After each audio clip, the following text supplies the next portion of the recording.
Scabby! Capital, my dear Watson. Let us return to our humble abode. 221B Baker Street, please, Scabby.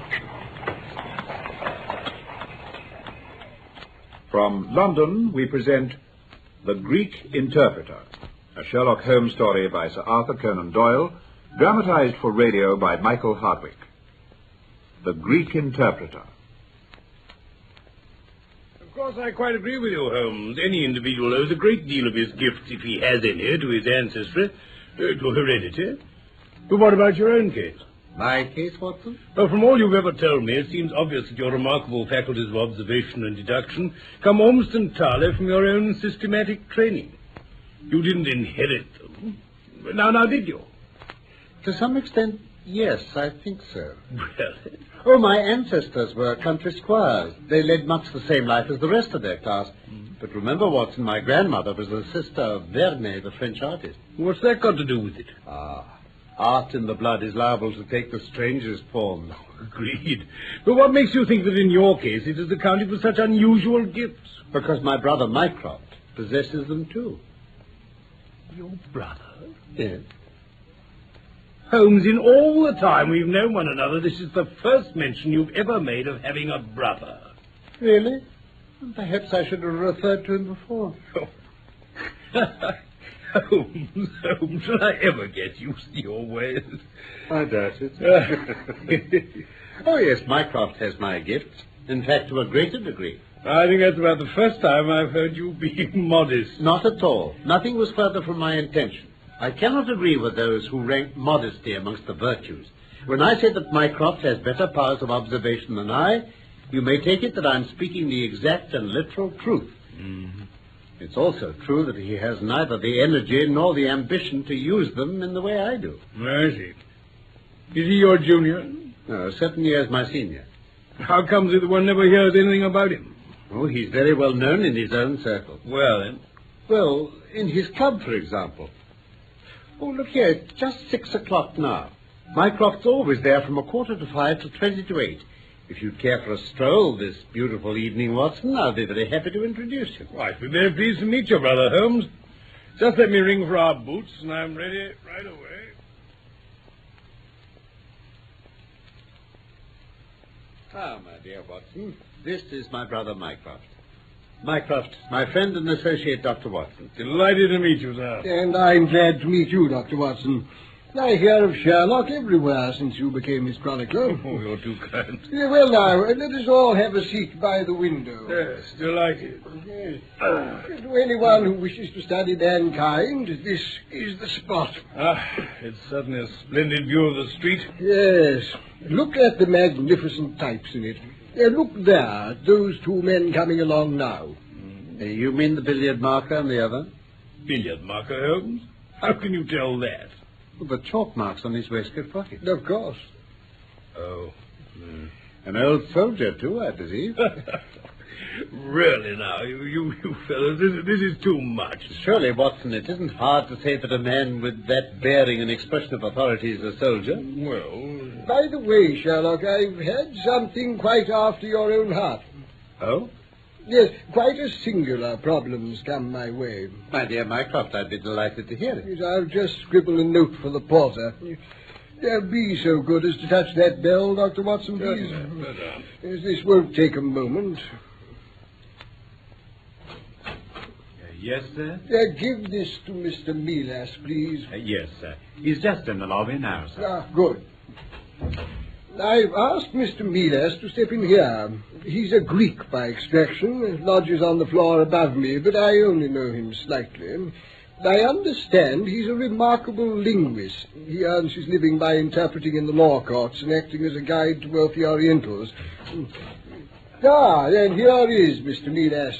How good of you to step in, my dear sir. It is my pleasure, sir. Allow me to introduce my celebrated brother, Mr. Sherlock Holmes, and his associate, Dr. Watson. How do you do, Mr. This Milas? be true. My dear Mr. Holmes, I cannot say how delighted I am to meet you. And you too, Dr. Watson. I am honored, gentlemen, honored. The honor is ours, Mr. Milas. My brother was beginning to tell us about a most singular problem. when he paused to summon you. And I can only assume that you are in some way concerned in it. Ah, yes, alas. If you wish to submit the details to me, I shall be only too happy to listen to them. To tell you the truth, Mr. Holmes, I believe I shall be able to rest much more easily after telling this strange tale to you and Dr. Watson. Then I am all attention. This is Wednesday evening. Well, then, it was on Monday night that all this happened. Perhaps Mr. Mycroft Holmes has told you, I am an interpreter. Yes. I am often sent for at strange hours on behalf of foreigners who get into difficulties. So I was not very surprised on Monday night when a very fashionably dressed young man came up to my rooms. Mr. Milas, my name is Latimer. I've had a rather unexpected visit from a Greek gentleman with whose firm I have some business dealings. I see. Well, the trouble is, he can't speak anything but Greek. Oh, yes? Well, it's a bit late, I realize, but, he's a complete stranger to London, and I must do what I can for him straight away, fix him up with a hotel for tonight and so on. So I took the liberty of coming to see if you'd help at all. Well, of course. Thank you. Oh, but tell me, Mr. Latimer, have you your friend with you now? Well, no, actually. Silly of me, I suppose, but, he was pretty tired, and I left him at my place, and without thinking, really, I just jumped into a cab and came here. But it's only this end of Kensington, and I wondered if I could impose on you to come back with me. Well, I suppose... The cab's outside. It's not far at all. Very well, then, Mr. Latimer. I shall be very pleased to help you. Or perhaps you will help yourself to one of the cigarettes while I put on my things.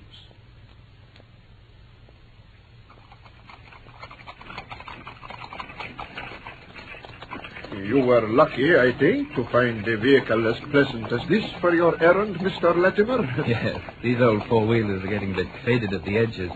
But give me them sooner than a hansom any time. I like some privacy when I travel. Oh, very convenient at times. Oh, but look, our cabby has made some mistake.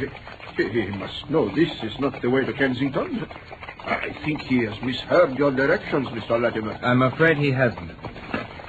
What are you doing? Oh, why are you drawing the blinds? Mr. Latimer, what is the meaning of this? I'm sorry to cut off your view, Mr. Milas.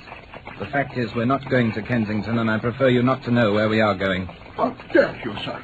I insist on leaving this carriage at once. Sit down, Mr. Milas. I have a life preserver here, and I shan't hesitate to use it if you cry out or try anything on.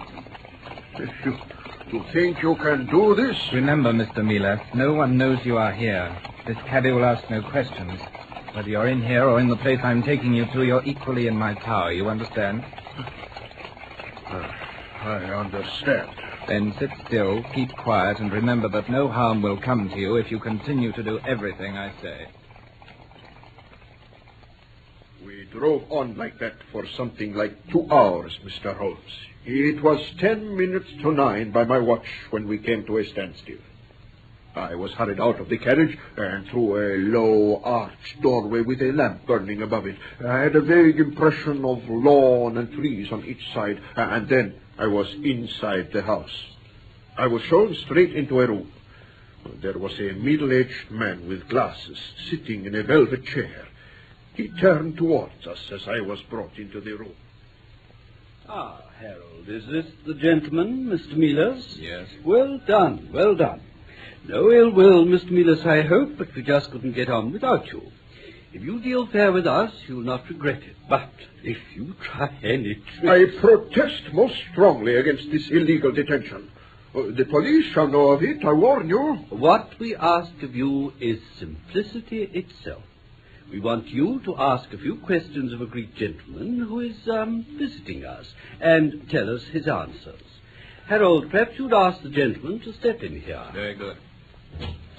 Well, nothing sinister in that, Mr. Milas, is there? Then why this disgraceful conduct towards me? Answer that, sir. Regret it, sir, regret it. Now, let us look at it this way. You were ready enough to accept an evening's commission in return for your usual fee. You will have your fee, Mr. Milas, and double. You will carry out your commission in exchange. You will then be taken back to London. Oh, very well. I am here. I will do as you ask. So long as it accords with my normal services. Nothing more, though. You understand? Agreed. And now there will be no more waste of time. Here is Harold with our guest. At that moment, Mr. Holmes, the other man, Latimer, came back. He was leading a gentleman wearing some sort of loose dressing gown. As this man came slowly forward into the dim circle of light, I was horrified at his appearance. He was deadly pale and emaciated. He had the protruding eyes of one whose spirit is greater than his strength. But what shocked me more than anything else, there was a great pad of sticking plaster over his mouth. A gag? Yes, a gag. I see. Pray continue, Mr. Miller. The younger man gave him a chair and then put a slate and a slate pencil into his hands. Then the older one gave me questions to ask him, and he was to write the answers on the slate. Can you remember them? Oh, very well. Splendid. But I must first tell you something, Mr. Holmes. As I was about to begin, a happy thought came to me. Yes? As the other two men in the room obviously knew nothing of the Greek language, I decided that I would be quite safe in interpolating questions of my own among those I was directed to ask. By this means, I might be able to find out who the captive was and why he was there, and I might even have been able to help him. Capital, eh, Michael? I knew you'd be pleased about that, Sherlock. Mr. Milas is an invaluable witness, is he not? He is, indeed. Let us proceed, Mr. Milas. You were to ask questions, he was to write the answers. I will try to give you the gist of the interview so far as the significant parts went. I began as directed. I am directed to ask whether you are prepared to sign the papers. On no conditions?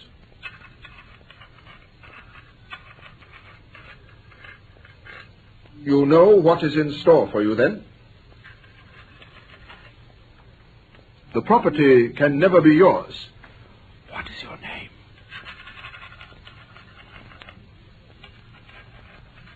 You shall go free if you sign. Where are you from?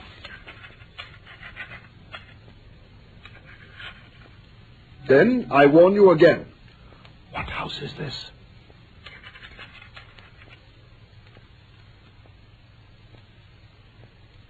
I found that his name was Kratides and that he came from Athens. He didn't know where he was, and they were starving him.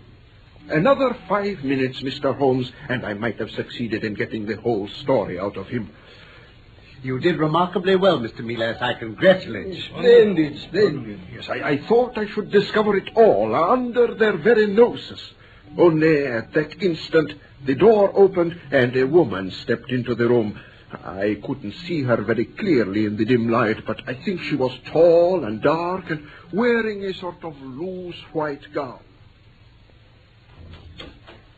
Oh, Harold, I couldn't stay up there any longer. It is so lonely with those... Paul! Paul! It is Paul! Get hold of her, Harold. Quick. No. Get back there. Paul! Get right, I've got Let it. me come to you! No! Well, Mr. Milas, I'm sorry we couldn't have spared you that distressing scene, but whatever you're thinking about all this, you're quite wrong. Quite wrong, I assure you. Here are 5 sovereigns. Take them.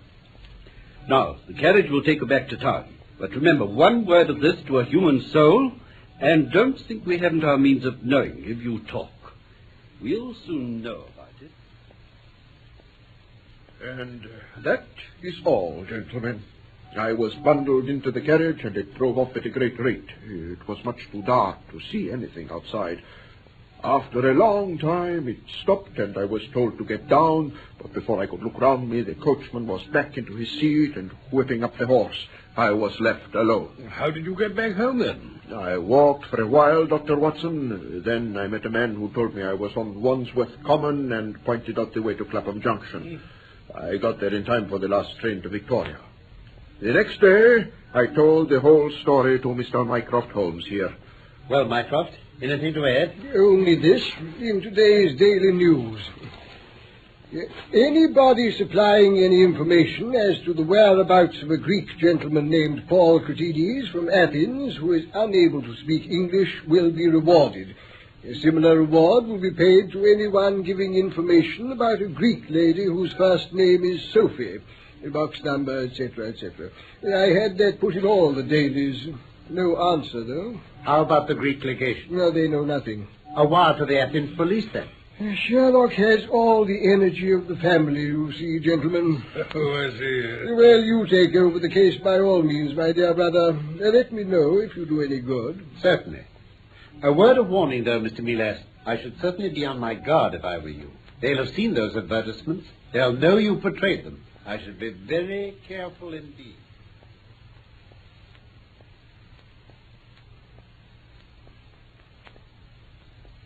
Have you your key, Watson? Yes. Let me... Splendid. Mrs. Hudson has left us a fine fire to... Great heavens! Mycroft! How did you get here? My hansom passed you on the way. Well, do come in and make yourselves comfortable, gentlemen. Yes, you don't expect such energy from me, do you, Sherlock? It's just a trifle uncharacteristic. The fact is, I've had an answer. Your advertisement? Yes, came just after you two had left. I thought you'd want to see it at once. We do indeed. Here it is. Written with a J pen on royal cream paper by a middle-aged man with a weak constitution. Not two of you. Sir, he says, in answer to your advertisement of today's date, I beg to inform you that I have met the young lady in question several times in this district. She is still living, to the best of my knowledge, at the Myrtles, Beckenham. Yours faithfully, J. Davenport. There, Sherlock. He might be able to tell you something more, don't you think? My dear Mycroft, I'm most grateful to you, and to Mr. Davenport for that matter. But I think we'll see him later. In the meantime, we know that a man is being gradually done to death, and the sooner we get to him, the better. You'll go straight to the Myrtles, then? Yes. Come along, Watson. Are you coming, Mycroft? Well, if you don't mind, I think not. It's rather late for me, you know. No need for excuses. I understand. Ready, Watson? Ready, Holmes. I think I'll take my revolver. They sound a dangerous lot, and I think we'll call up the yard. Inspector Gregson should be interested in this. Perhaps we'd be wise to pick up Mr. Milas, too, Holmes. We may need an interpreter. Quite right. Goodbye, then, Mycroft. Goodbye. We'll keep you informed.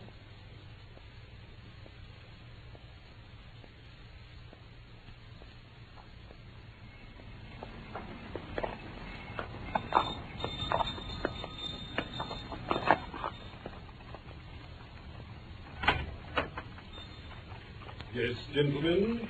We should like a word with Mr. Milas, please. I'm afraid Mr. Milas isn't in, sir. We expected he'd be back from his club by now. Oh, yes, sir. He came back an hour or more ago, but he's gone again. Gone? Gone out, sir, in a carriage. A carriage? You don't mean a cab, do you? No, sir, definitely a carriage. A gentleman called for Mr. Milas, and they went off together. Mr. Latimer? You didn't get his name, sir, but if you like to wait a moment, I'll find out what I No, can. no, never mind. Good night to you. Good night, sir. They got hold of Milas again, Watson. Yes, looks like it. That means 2 lives in danger now. Daddy, beckon them as fast as you can go. Well, Beckenham it is, yes.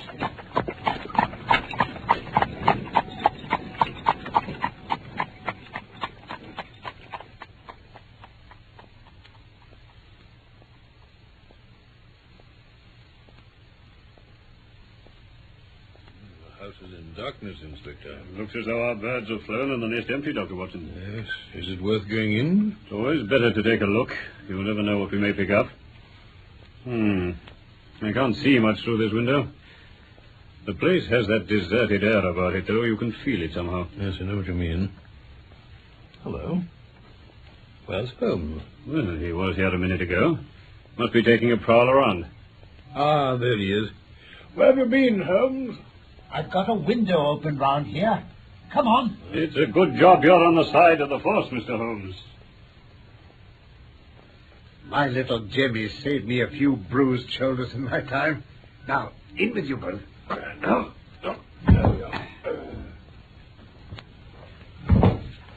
Good. And now I'll follow you.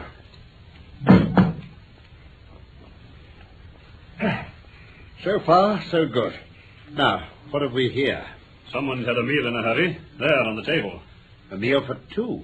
2 plates, 2 glasses. That may be significant. Holmes, what's that? That room in there. Locked. Stand aside, Mr. Holmes. Right. Charcoal fuse. Yeah, Watson. Hold the lantern. Got to get in and open the window.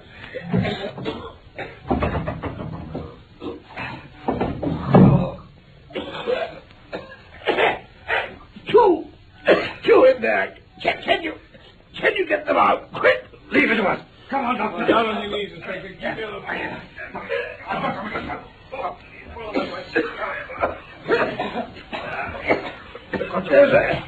There's a charcoal brazier in there. And the room was sealed up. It'll soon clear now.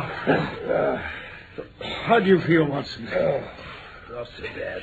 I'm all right. Draft soon clears it away. Only just in time for these two, I think. No. Not just in time. Are they Both. This is Milas. He's all right, I think. The other's dead. Cratides? The poor devil's been starved to a skeleton. Yes, he can't have had long to last in any case. Well, I must leave them with you, gentlemen, for the time being. I must get across to the nearest police station and get things moving to find this Latimer and the other. Though we've little enough to go on at the moment, I feel. And if you'll send someone out here to get poor Cratides' body, Dr. Watson and I will take Mr. Milas back to Baker Street with us. A few more questions when he comes round properly might give us something more to work on. Very good, Mr. Holmes. I'll see you later at Baker Street, then.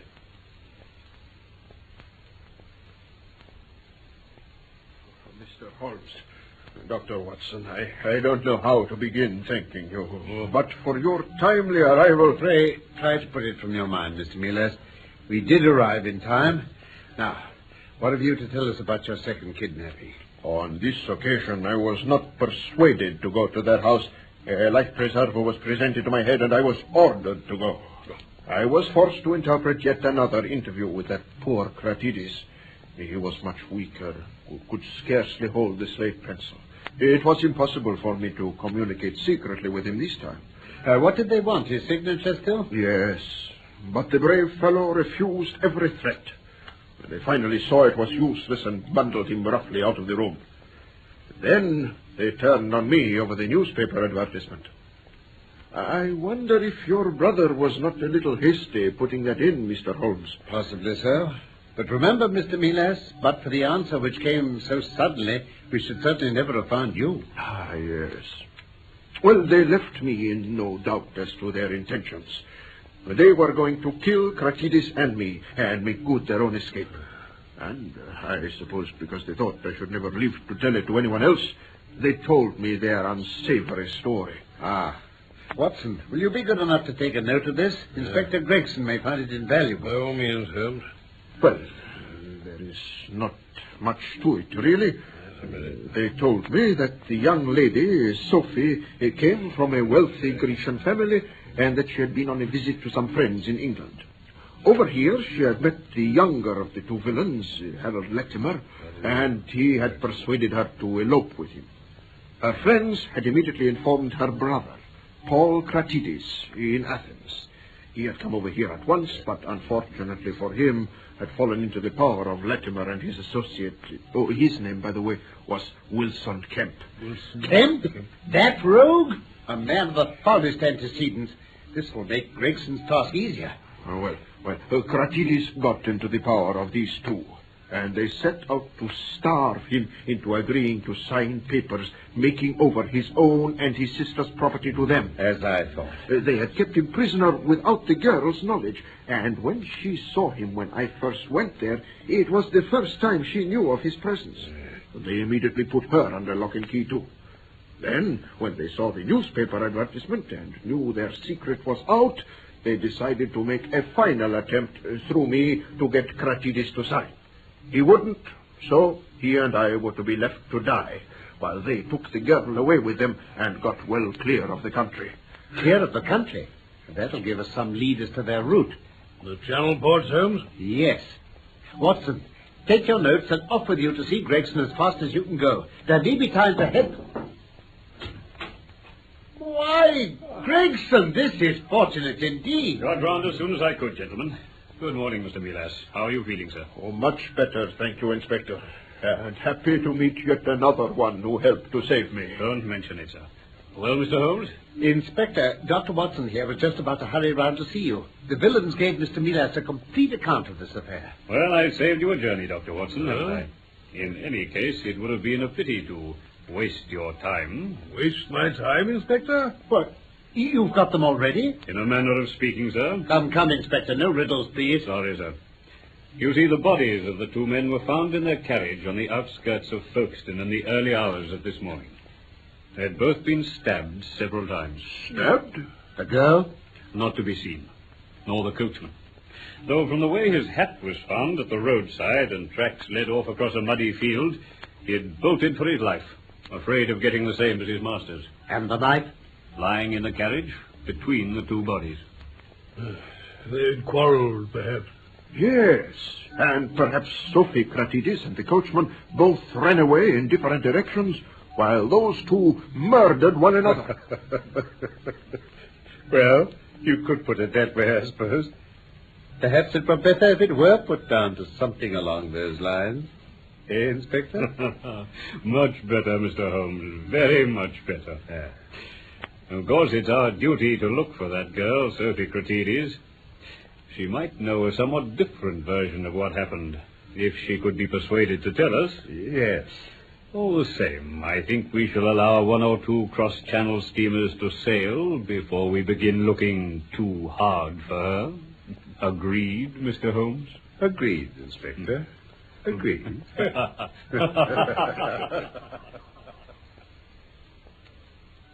That was The Greek Interpreter. The radio play was dramatized by Michael Hardwick from the story by Sir Arthur Conan Doyle. Carlton Hobbs played Sherlock Holmes and Norman Shelley Dr. Watson. The production for the BBC was by Martin C. Webster.